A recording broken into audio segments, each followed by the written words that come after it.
तो class 12th आज हम बात करने वाले हैं आपकी किताब की एक बहुत ही कमाल की कहानी द लास्ट लेसन के बारे में।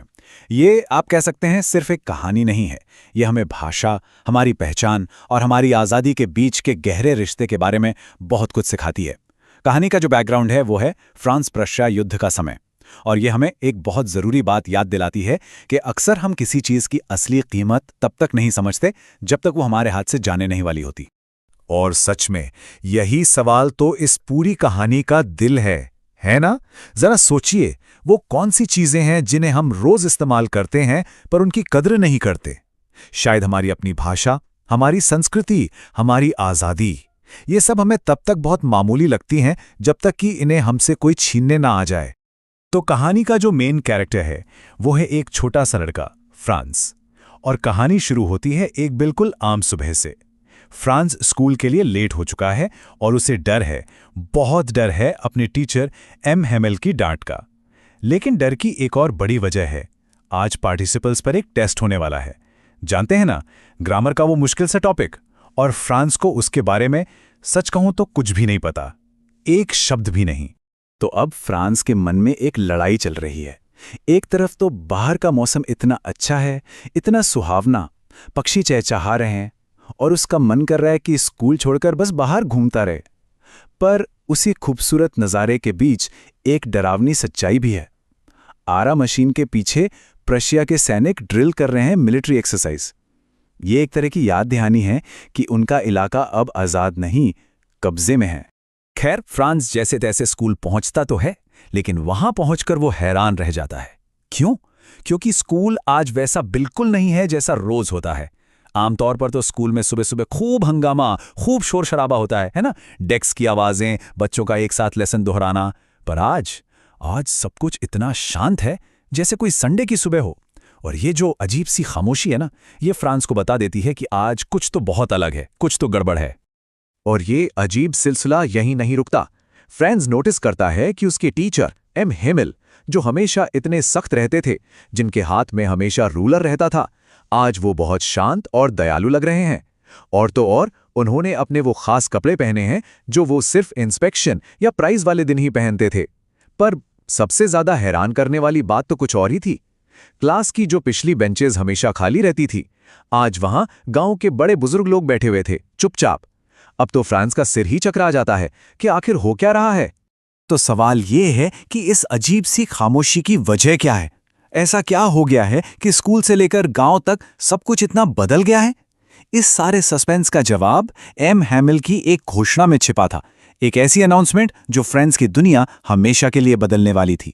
एम हेमेल अपनी कुर्सी पर बैठते हैं और एक बहुत ही भारी लेकिन शांत आवाज में बोलना शुरू करते हैं। वो कहते हैं, मेरे बच्चों, ये मेरा आखिरी लेसन है जो मैं तुम्हें पढ़ाऊंगा। वो बताते हैं कि बर्लिन से ऑर्डर आ गया है कि कल से एल्सेज और लॉरेन की स्कूलों में फ्रेंच नहीं, सिर्फ जर्मन पढ़ाई जाएगी। और ये शब्द फ्रांस के लिए किसी बिजली के झटके से कम नहीं थे। अचानक उसे सब कुछ समझ में आने लगता है। अच्छा, तो इसलिए टाउन हॉल के नोटिस बोर्ड पर इतनी भीड़ थी, तो इसलिए वो लोहार उसे कह रहा था कि आराम से जाओ, कोई जल्दी नहीं है। और इसी वजह से आज स्कूल में इतनी मौत जैसी शांति छाई हुई थी। इस एक अनाउंसमेंट ने फ्रांस के अंदर सब कुछ बदल कर रख दिया। वो जो पार्टिसिपल्स का डर था ना, वो कहीं गायब हो गया और उसकी जगह ले ली एक बहुत गहरे अफसोस और दुख ने। सोचिए, जो किताबें उसे थोड़ी देर पहले तक एक बोझ लग रही थी, एक मुसीबत लग रही थी, अचानक वो उसे अपने पुराने दोस्तों जैसी लगने लगी। ऐसे दोस्त जिन्हें वो अब कभी छोड़ना नहीं चाहता था। और एम हेमेल, वो टीचर जिनसे वो हमेशा डरता था, आज वो उसे एक बेचारा आदमी लग रहे थे। फ्रांस को पहली बार उनके लिए हमदर्दी महसूस हो रही थी। और यहां एम हेमेल सिर्फ बच्चों को ही दोष नहीं देते, नहीं, वो कहते हैं कि इस लापरवाही के लिए हम सब बराबर के जिम्मेदार हैं। तुम बच्चे जिन्होंने हमेशा पढ़ाई को टाला, तुम्हारे माँ बाप जिन्होंने तुम्हें स्कूल भेजने से ज्यादा जरूरी खेतों में काम पर भेजना समझा, और मैं खुद भी, हाँ, मैं भी जिम्मेदार हूं। मैंने भी तो तुम्हें अपने बगीचे में पानी डालने के लिए भेजा है, कभी कभी मछली पकड़ने जाने के लिए छुट्टी भी दे दी है। और फिर एम हेमेल फ्रेंच भाषा के बारे में बात करना शुरू करते हैं। वो बताते हैं कि फ्रेंच भाषा दुनिया की सबसे खूबसूरत, सबसे साफ भाषा है। वो समझाते हैं कि ये सिर्फ एक स्कूल का सब्जेक्ट नहीं है, ये उससे कहीं कहीं ज्यादा बढ़कर है। और यहीं पर एम हैमिल वो बात कहते हैं जो इस कहानी की जान है। वो कहते हैं कि जब किसी देश को, किसी कौम को गुलाम बना लिया जाता है, तो जब तक वो लोग अपनी भाषा को कसकर पकड़े रहते हैं, तब तक ये ऐसा है मानो उनके पास अपनी जेल की चाबी हो। समझ रहे हैं? भाषा सिर्फ बात करने का तरीका नहीं है, वो आपकी पहचान है, आपकी संस्कृति है, और गुलामी की जंजीरों को तोड़ने की चाबी भी वही है। एम हैमिल की एक गहरी बात सुनकर फ्रांस की नज़र छत पर बैठे कबूतरों पर पड़ती है और उसके मन में एक बहुत ही मासूम सा सवाल आता है। वो सोचता है, क्या ये लोग अब इन कबूतरों से भी जर्मन में गवाएंगे?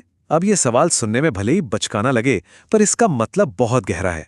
फ्रांस ये सोच रहा है कि कोई हमलावर तुम्हारी जमीन छीन सकता है, तुम्हारी सरकार बदल सकता है, पर क्या वो तुम्हारी असली पहचान, तुम्हारी आत्मा की आवाज को बदल सकता है?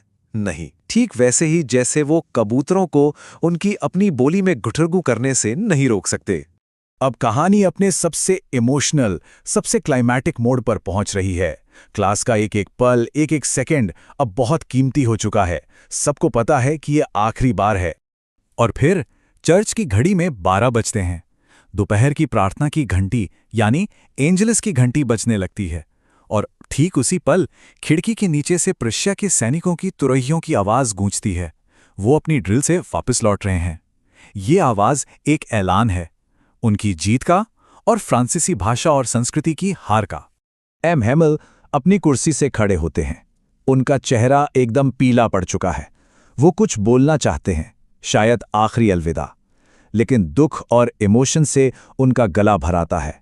एक शब्द भी उनके मुंह से नहीं निकल पाता। जब उनकी आवाज उनका साथ छोड़ देती है, तो वो ब्लैकबोर्ड की तरफ मुड़ते हैं, एक चौक का टुकड़ा उठाते हैं और अपनी पूरी की पूरी ताकत लगाकर जितने बड़े अक्षरों में लिख सकते हैं लिखते हैं, वीवे ला फ्रांस। इसका मतलब है फ्रांस जिंदाबाद, फ्रांस अमर रहे। बस ये लिखने के बाद वो बिना कुछ बोले दीवार से अपना सिर टिका लेते हैं और अपने हाथ से ही इशारा कर देते हैं कि स्कूल खत्म हुआ, अब आप लोग जा सकते हैं। ये उनकी 40 साल की लंबी और वफादार सर्विस का एक खामोश लेकिन बहुत ही शक्तिशाली अंत था। तो ये कहानी यहाँ खत्म हो जाती है, लेकिन अपने पीछे एक बहुत बड़ा सवाल छोड़ जाती है। वो सवाल हम सबके लिए है।